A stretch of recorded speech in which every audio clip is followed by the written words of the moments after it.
let's learn about matrices. So what is a, and what do I mean when I say matrices? Well, matrices is just the plural for matrix, which is probably a word you're familiar with more because of Hollywood than because of mathematics. So what is a matrix? Well, it's actually a pretty simple idea. It's just a table of numbers. That's all a matrix is. So let me draw a matrix for you. I don't like that toothpaste colored blue, so let me use another color. So this is an example of a matrix. If I said, I don't know, I'm going to pick some random numbers out. 5, 1, 2, 3, 0, -5. That is a matrix. And all it is a table of numbers. And oftentimes, if you wanted to have a variable for a matrix, you use a capital letter. So, you could use a capital A. And sometimes in some books they make it extra bold, so like a bold A would be a matrix. And just a little bit of notation. So they would call this matrix, or we would call this matrix, just by convention. You would call this a 2 by 3 matrix. And sometimes they actually write it 2 by 3 below the bold letter they use to represent the matrix. And what is 2 and what is 3? Well, 2 is the number of rows, right? We have 1 row, 2 row, right? This is a row, this is a row. And we have 3 columns, 1, 2, 3. So that's why it's called a 2 by 3 matrix. So when you say, if I said that B, I'll do it extra bold. If B is a 5 by 2 matrix, that means that B would have, I'll just type in numbers 0, -5, 10. And it has so it has 5 rows, it has 2 columns, so it'll have another column here. So let's say -10, 3. I'm just putting in random numbers here. 7, 2, pi. That is a 5 by 2 matrix. So I think you'd have kind of a convention that all a matrix is a table of numbers. You can represent it when you're doing it in variable form. You represent it as a bold-faced capital letters. Sometimes you'd write a 2 by 3 there. And you can actually reference the terms of the matrix. So in this example, in the top example where we have matrix A, if someone wanted to reference, let's say, this element of the matrix. So what is that? That is in the second row. It's in row 2. And it's in column 2, right? This is column 1. This is column 2. This is row 1, row 2. So it's in the second row, second column. So sometimes people will write that A, and they'll write, 2, 2 is equal to 0.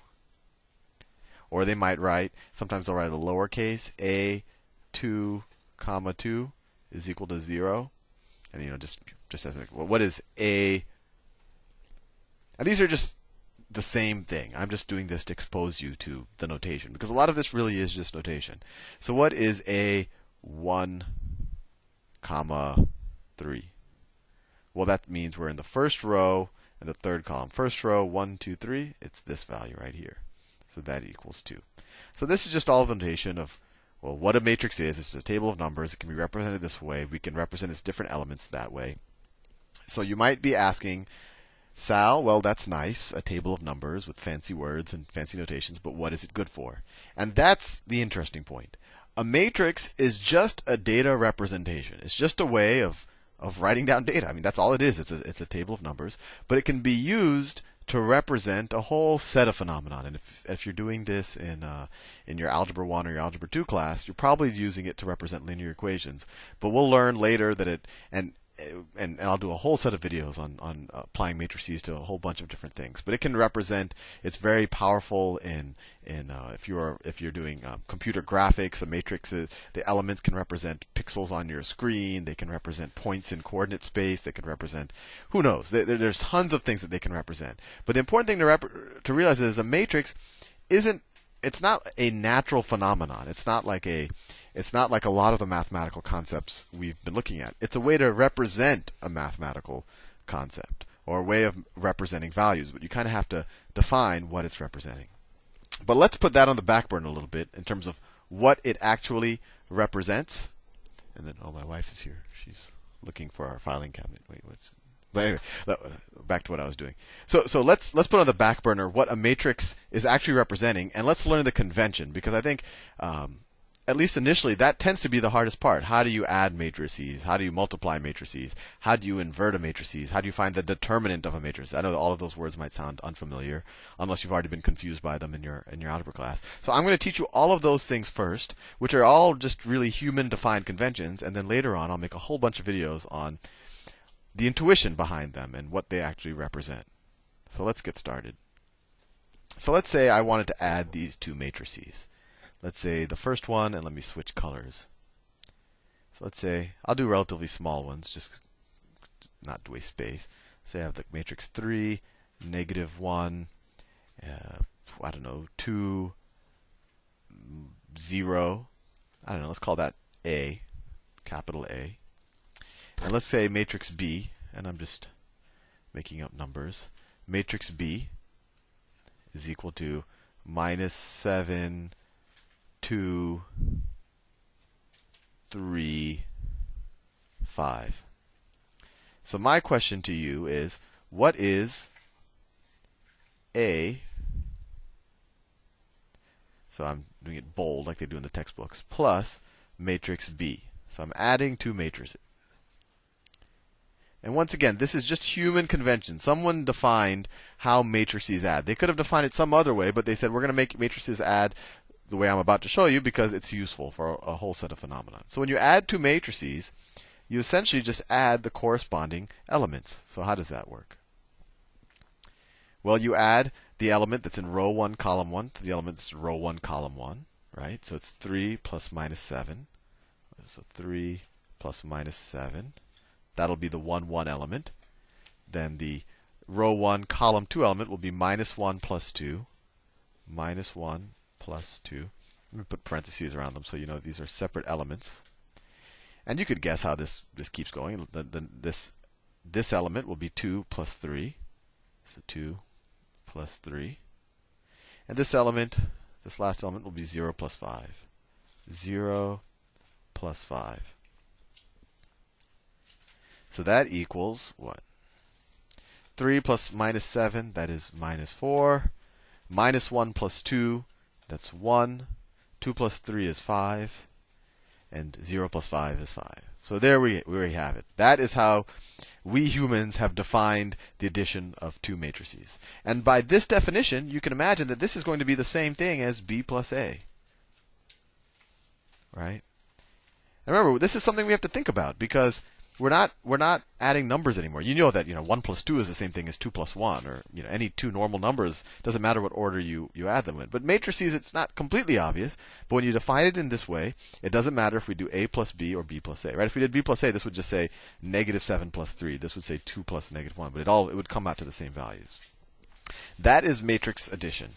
And you can imagine matrix subtraction. It's essentially the same thing. Well, actually, let me show you. What would be A minus B? A minus B. A minus B. Well, you could also view, this is capital B, it's a matrix. That's why I'm making it extra bold. Well, that's the same thing as A plus -1 times B. And what's B? Well, B is -7, 2, 3, 5. And when you multiply a scalar, when you just multiply a number times a matrix, you just multiply that number times every one of its elements. So that equals matrix A plus the matrix. We just multiply this -1 times every element in here. So 7, -2, -3, and 5. And then we could do what we did up there, and we know what A is. So this would equal, let's see, A is up here. So 3 plus 7 is 10. -1 plus -2 is -3. 2 plus -3 is -1. And 0 plus 5 is 5. And you didn't have to go through this exercise right here. You could have literally just subtracted these elements from these elements, and you would have gotten the same value. I did this because I wanted to show you also that multiplying a scalar times, or just a value or a number times a matrix, is just multiplying that number times all of the elements of the matrix. And so by this definition of matrix addition, what do we know? Well, we know that both matrices have to be the same size by this definition, the way we're adding. So, for example, you could add these two matrices. You could add I don't know, 1, 2, 3, 4, 5, 6, 7, 8, 9 to this matrix, to, I don't know, minus 10, minus 100, minus 1000. I'm making up numbers. 1, 0, 0, 1, 0, 1. You can add these two matrices, right? Because they have the same number of rows and the same number of columns. So, for example, if you were to add them, the first term up here would be 1 plus minus 10, so it would be minus 9. 2 plus minus 100, minus 98. I think you get the point. You would have exactly 9 elements, and you would have 3 rows and 3 columns. But you could not add these two matrices. You could not add. Let me do it in a different color, just so it's different. You could not add this blue. You could not add this matrix, minus 3, 2, to the matrix. I don't know, 9, 7. And why can you not add them? Well, they don't have corresponding elements to add up. This is a 1 row by 2 column. This is 1 by 2, and this is 2 by 1. So they don't have the same dimensions, so we can't add or subtract these matrices. And just as a side note, when a matrix when one of its dimensions is 1, so for example, here you have 1 row and multiple columns. This is actually called a row vector. A vector is essentially a one-dimensional matrix where one of the dimensions is 1. So this is a row vector, and similarly, this is a column vector. And that's just a little extra terminology that you should know. If you take linear algebra and calculus, your professor might use those terms, and it's good to be familiar with it. But anyway, I'm pushing 11 minutes, so I will continue this in the next video. See you soon.